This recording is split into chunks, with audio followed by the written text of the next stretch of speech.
So as it usually does, out in the middle of a salt lake, and the wind's just dropped off. As soon as the sun goes, it just seems to calm right down. Literally just silent out here. It's just so sick. I was hoping it would be like this, and it's exactly what's happened. Got the fire going, the little tent going, tent ready. Buckley already wants to jump in it. Just chucked the big bit of native pine on there, so that'll start to smell really nice soon, and burn it in half and then save one for the morning and put the other one on tonight. Got the car way over there. And yeah, it's just bloody picturesque. This is why I fall in love with these joints. Any salt lake, seriously. You know, I've probably only walked about 400 meters off the shoreline of the salt lake, and well, of course I've got the place to myself, but it's just peaceful, you know. It's, and the colours when you're on a salt lake at sunset, sunrise, you're a bloody lunatic. Yeah, they're like nothing else. So it's a bit of a shame it's not as hard as it was last time, but it's still not wet, which is good. Otherwise, it's pretty shit, and I probably wouldn't do it. Oh, magic. Ew.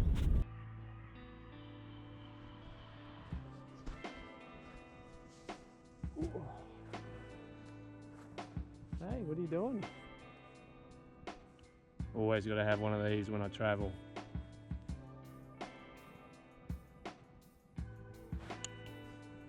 Mini vessel first aid kit. Got everything you need in here for basic hiking anyway, and you can customise it too. So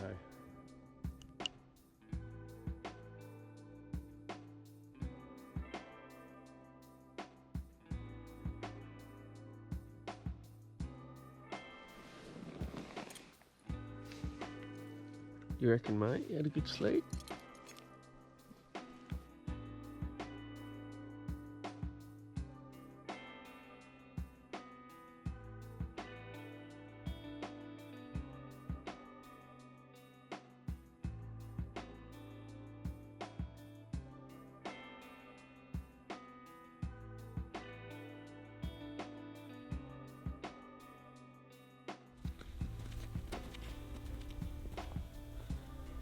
How can you complain when you got this?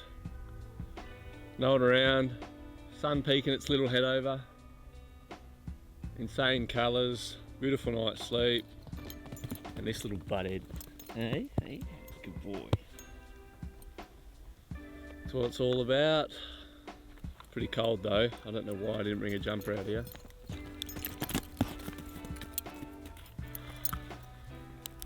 Love it. Another good one.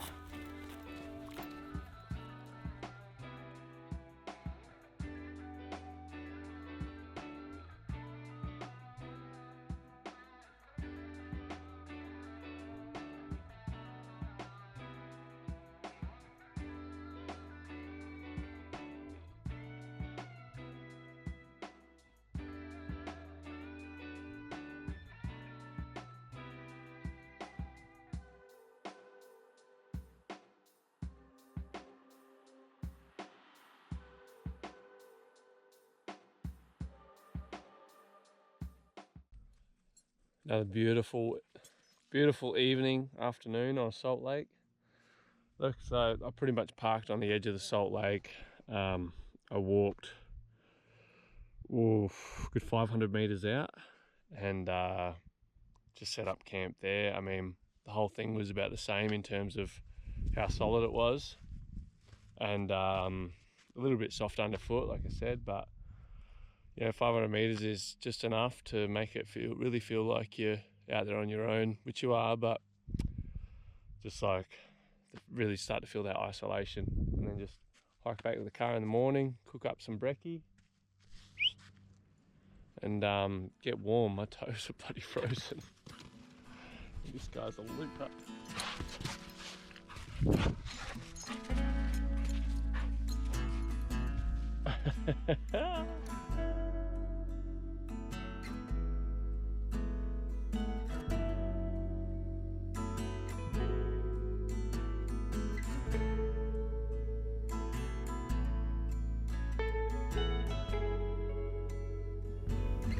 Got all these big old paperbarks along here and a few other trees, but it doesn't take long for this salt lake to slowly creep up further and further. And the deeper these roots are, the quicker they'll get hit by the salt lake. So there's even some of the ones just further back on this little sand dune hill have already been hit and just lost all their leaves and pretty much completely dead because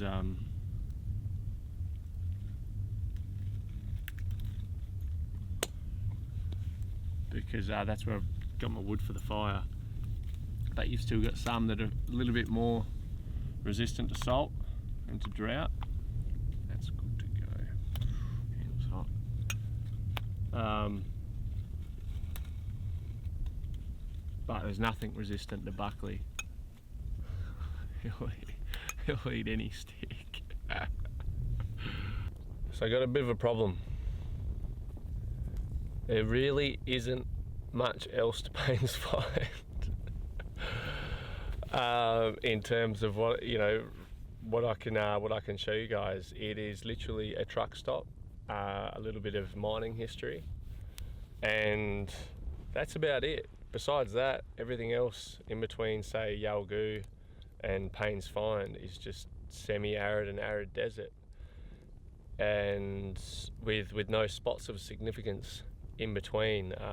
You've got all of probably two roads, one road joining Yalgoo and Paynes Find, or it's a couple if you go the long way, but other than that, it's just pretty much a camp trip. And I mean, it's kind of what all my trips are about, but there's not too much else I can talk you guys through. So besides just inspiring you to come out here, enjoy scenery like this, get out on a salt lake, try it out once, go camp on one. Don't find a wet one though, it's no good. And soak up the serenity of these places. There's a reason they're so quiet, the reason they're so pristine is because there's no definitive spots that people want to go to and caravan parks and the likes of that. So right now I'm staring about 15-20 kilometres towards that mountain range, and there's nothing there, but for me I'd see about 1,000 different camp spots on the salt lake. So it's these trips are what you make it, and it doesn't always have to be about going somewhere. I'm all about going to an area, finding new tracks, and that's probably what we'll do today, is try and find a few tracks and maybe get up a little bit further on one of these hills and perch up again for the night. So my problem isn't too much of a problem. See, it's my own problem, and it's not a bad one. But there are some clouds moving in. They weren't here yesterday, slowly rolling through, so it will be interesting to see what eventuates there. I would love to see some rain and be perched up on one of those hills like the first night. Get a little bit of rain up there, that'll be magic.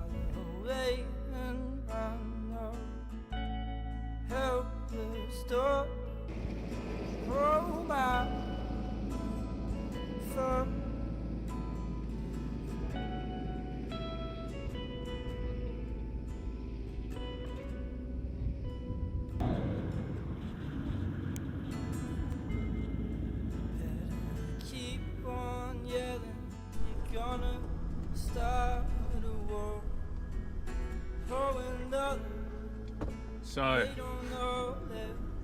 little tip, don't go follow an eagle with your drone. I wasn't even close to the eagle. Well, I was reasonably close.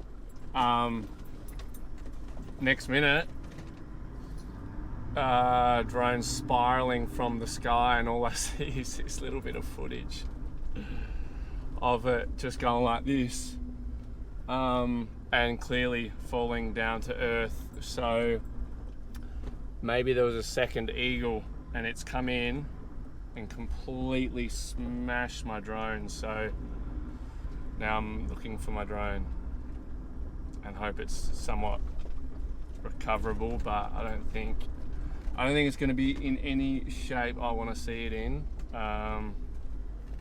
because it looked like it fell a couple of 100 meters pretty quickly.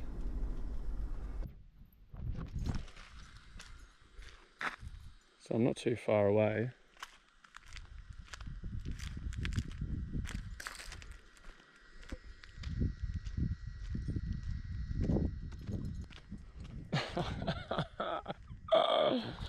I just hope the memory card's alright, otherwise I'm really screwed. Should be just in here somewhere.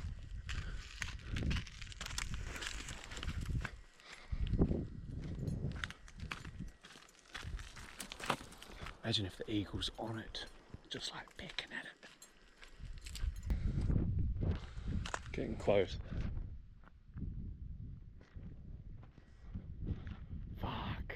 Oh my god, it's smoked.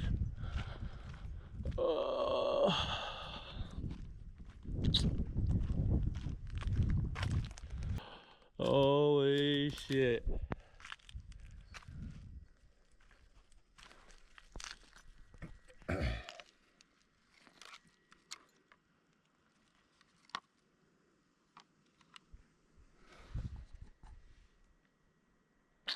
It definitely did a good job.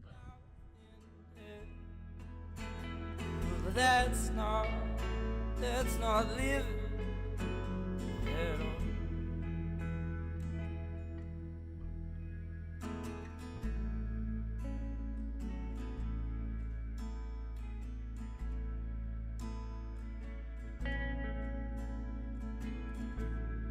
Shaken up in fright.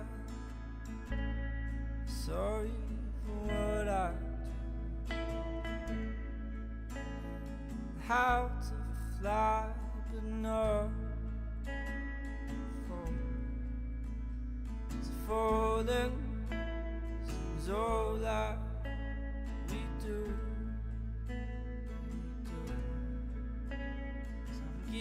We found our way up to a bit of a hidden spot. Only problem is I can hear a drill rig over there, so it's a bit of an exploration, a few exploration tracks around. So anyway, I wanted to get as far away from the mine site as I could, but now we've got a bloody drill rig. So anyway, let's have a look and suss out if we're going to camp here.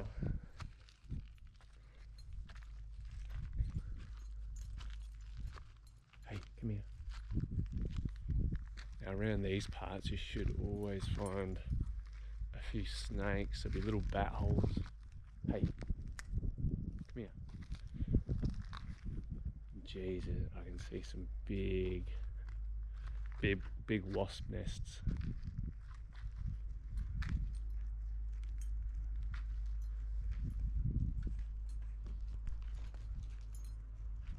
All those dots up there, they're solid wasp nests.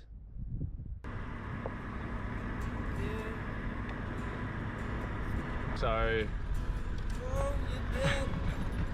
Buckley's trying to bite the branches. So, as beautiful as those cliffs, those kind of ochre and chalk coloured cliffs were, it just wasn't quite what we were looking for. Had an odd vibe about it. I don't know what it was. It might have been the 10 different goat skeletons and a few kangaroo skeletons floating around, which, you know, it's kind of odd unless someone's come through and just shot a heap and obviously just left them, so it's more of a cull. Plus, the way the kind of small hill was facing was a northerly direction, so we were copping. As soon as I stopped there, you feel the breeze coming straight at it with that northerly bringing the weather in today. I'm not sure if you can see, but these clouds are getting moodier and moodier at the moment. There's definitely something on the horizon. I can actually see can see rain falling in the distance, so I'm not sure if we're going to get that or not. Hopefully I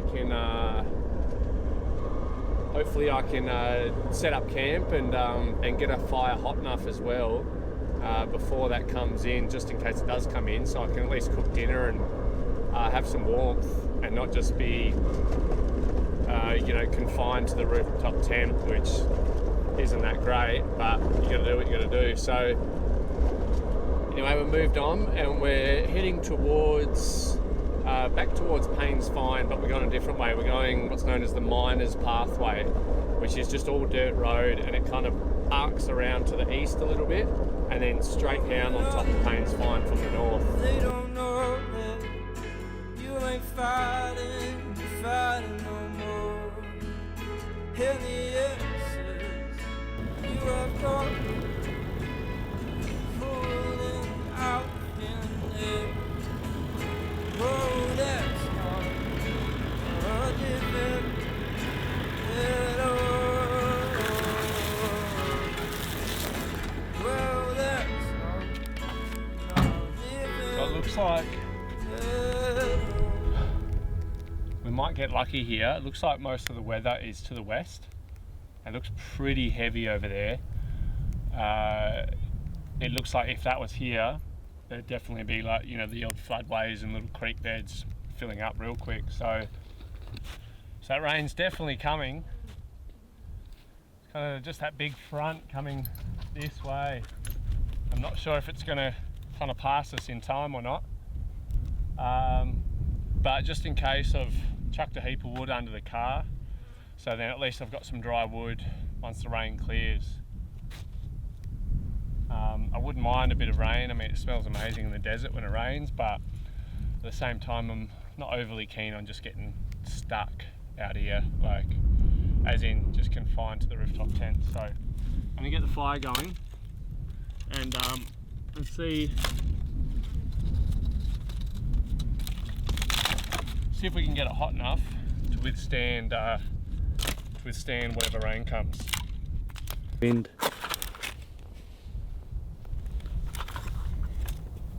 There we go. Stay lit.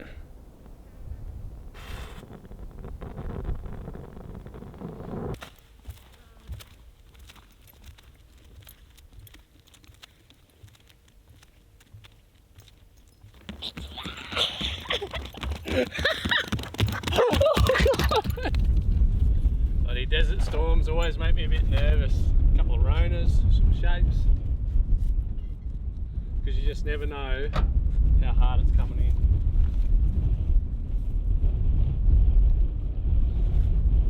Come on. Come on. Up.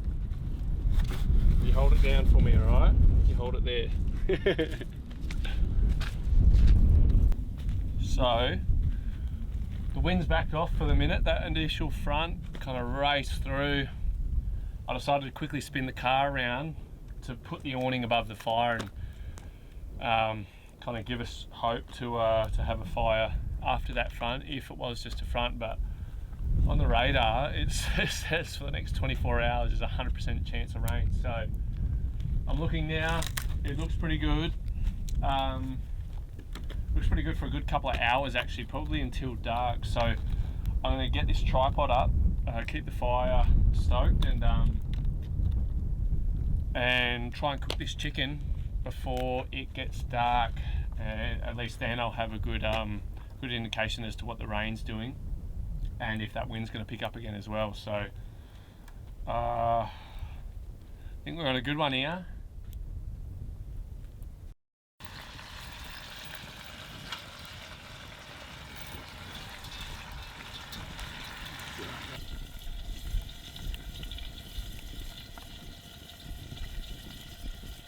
So we knew there was weather coming, but didn't expect it to be this unpredictable. We got that first front of weather that came in. Get a walking stick. That first front of weather that came in and a lot of wind with it. And look, it only rained for about half an hour.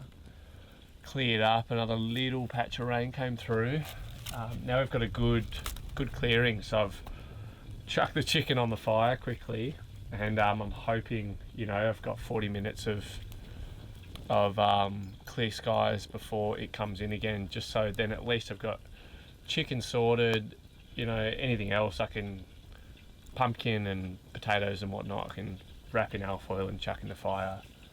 But there's definitely more weather coming, I can see it. Basically the next 8-9 hours was just non-stop. It was just non-stop wind and rain, like really heavy rain, super violent wind, like the whole car was shaking. I had to anchor down the awning to stop that from getting ripped to shreds. So now we're just left with a bit of slop. Oop.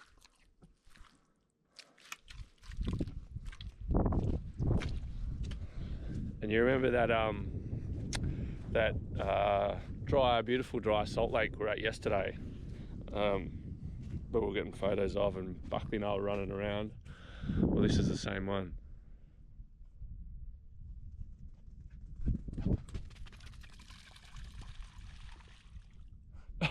Cue Buckley.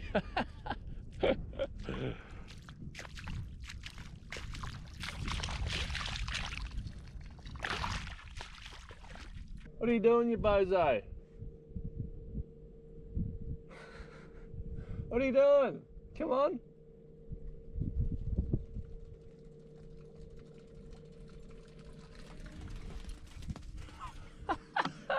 I think he got scared, the sound of his paws going through the water. He thought something was chasing him. So his ears just went back at the last minute then, and he looked behind.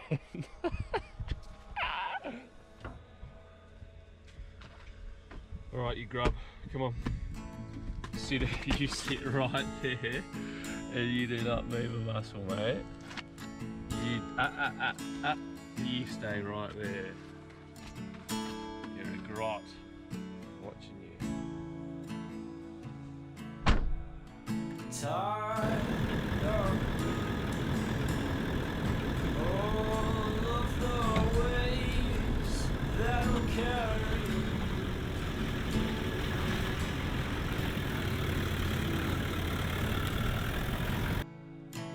We're all friends here together.